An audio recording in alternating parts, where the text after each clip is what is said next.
Hello বন্ধুরা, কেমন আছো? আমি পায়েল চলে এসেছি তোমাদের কাছে আবারও একটা ব্লগ নিয়ে। আমার আগের ব্লগগুলো নিশ্চয়ই তোমরা দেখেছো। আগের ব্লগগুলো ছিল দার্জিলিং বেড়াতে যাওয়া নিয়ে, সেই নিয়ে আমি ব্লগ বানিয়েছিলাম। তো আজকের ব্লগটা হচ্ছে আজকে এখন সময় 9টা, রাত 9টা। তো এখন আমি চলে যাব ঝাড়খণ্ডের পারশনাথ টেম্পল। মানে আজকেই গিয়ে পৌঁছাবো না যদিও, তো এখন থেকে রওনা হব। তো যার জন্য আমি দেখতে পাচ্ছি কতটা এক্সাইটেড, খুবই হ্যাপি। তো দেখতে পাচ্ছ তেমন কিচ্ছু করিনি, মেকআপ নো মেকআপ। তো ট্রেনে যাব, তো এই গরমে তো মেকআপ চলেই না, তো এরকমই ড্রেস আপ আর এভাবেই চলে গিয়েছিলাম। তো চলো যাওয়া যাক।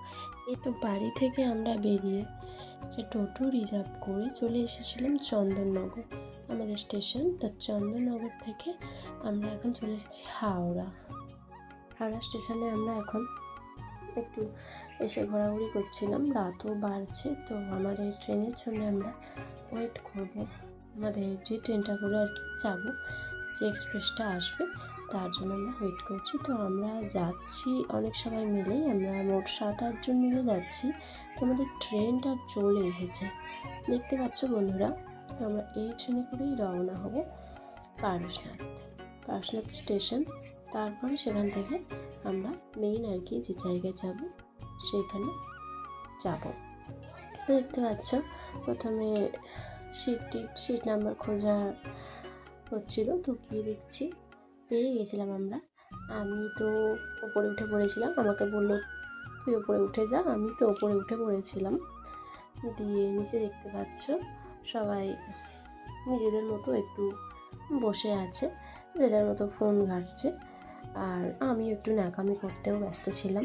তো একটু খিদে পেয়ে গিয়েছিলো, আমাদের গ্রুপের মধ্যেই লুচি আলু ভাজা নিয়ে গিয়েছিলো একজন, তো সেটাই খাচ্ছিলাম। তো তো এর পাশাপাশি তো রিলস বানানো, গান শোনা এগুলো থাকেই, তো তাই করছিলাম। আর এটা হচ্ছে আমাদের বড় দাদা, এটা হচ্ছে আমার সম্পর্কে শ্বশুর, কিন্তু বন্ধুর মতোই। যাই হোক, তো সবাই মিলে একটু নিজেদের মধ্যে একটু খাওয়া দাওয়া চলছিল। তো এনাকে নিশ্চয়ই তোমরা চেনো। তো তারপরে যখন একটু রাত হলো, সবাই ঘুমোবো বলে আর কি যে যার জায়গায় সবাই শুয়ে পড়েছিল। এটা হচ্ছে আমাদের মেজো দাদা, আমার সম্পর্কে ভাই।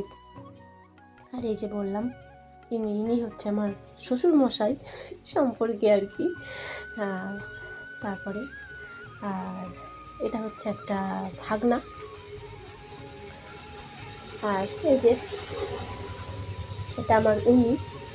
তো বন্ধুরা দেখতে পাচ্ছ আমরা এসেই হোটেল বুক করেছিলাম। হোটেল বুক করে সামথিং কিছু খেয়ে, অল্প কিছু খেয়ে আমরা রওনা পথে যাচ্ছি, যেখানে আমরা মেন যে জায়গায় আর কি পাহাড়ের সেই চূড়ায় পারশনাথ টেম্পল সেখানে যাব। তো রাস্তা দিয়ে প্রথমে আমরা হাঁটছিলাম, দেখতে পাচ্ছি বন্ধুরা ওই যে পাহাড়টা, ওটাই হচ্ছে মেন পাহাড়। তো সেখানেই আমরা যাব, কিন্তু যেতে অনেকটা টাইম লাগবে। তো বন্ধুরা আর পাহাড় মানে কি না ভালো লাগার জায়গা বন্ধুরা, সেখানে একটা আলাদাই অনুভূতি কাজ করে। তো সেই জন্য খুবই ভালো লাগছিলো। আর এই যে হচ্ছে মন্দিরটার একটা দুঃখের বিষয় কি, এই মন্দিরে আমরা ঢুকেছিলাম কিন্তু এখানে ফটো তোলা নিষিদ্ধ ছিল বন্ধুরা, এটা দেখাতে পারলাম না। তো খুবই ভালো লাগছিলো।